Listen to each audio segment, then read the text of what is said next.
عقل اور نفس کا مقابلہ مجنو اور اس کی اونٹنی کے جھگڑے کی طرح ہے۔ مجنو کو معلوم ہوا کہ لیلا آ رہی ہے تو وہ اس کے استقبال کے لیے چلا۔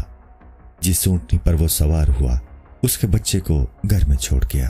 راستے میں اس کی اور اونٹنی کی کشمکش شروع ہوئی۔ مجنو چاہتا تھا کہ اونٹنی آگے بڑھے تاکہ لیلا کا وصال ہو سکے۔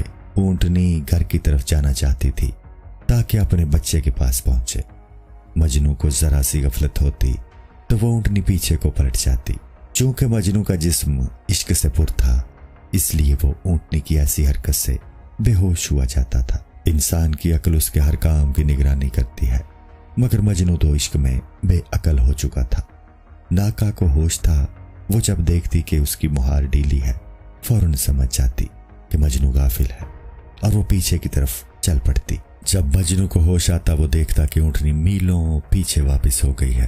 مجنو اسی حالت میں کچھ عرصہ رہا، پھر اس نے سوچا کہ دو متضاد سمتوں کے عاشقوں کا باہمی سفر طے نہیں ہو سکے گا۔ اونٹنی مجنو کا راستہ کھوٹا کر رہی ہے اور مجنو اونٹنی کے لیے خرابی ہے۔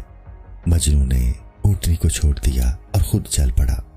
اسی طرح جو شخص جسم کا ساتھ نہیں چھوڑے گا گمراہ ہی رہے گا۔ جان اور جسم کی بھی خواہشات جدا گانا ہے، ان دونوں کا ساتھ نہیں نبھ سکتا۔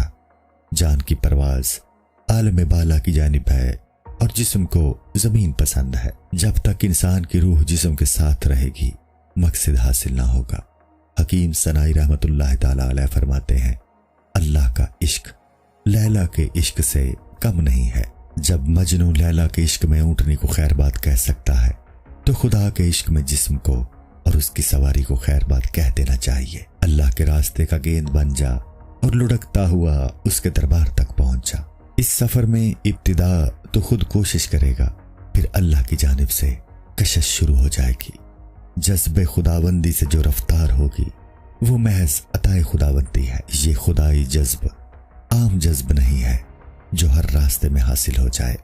یہ وہ جذب ہے جس کو حضور صلی اللہ علیہ وآلہ وسلم کی مہربانی نے قائم کیا ہے اور ان کے جانشینوں کو حاصل ہے۔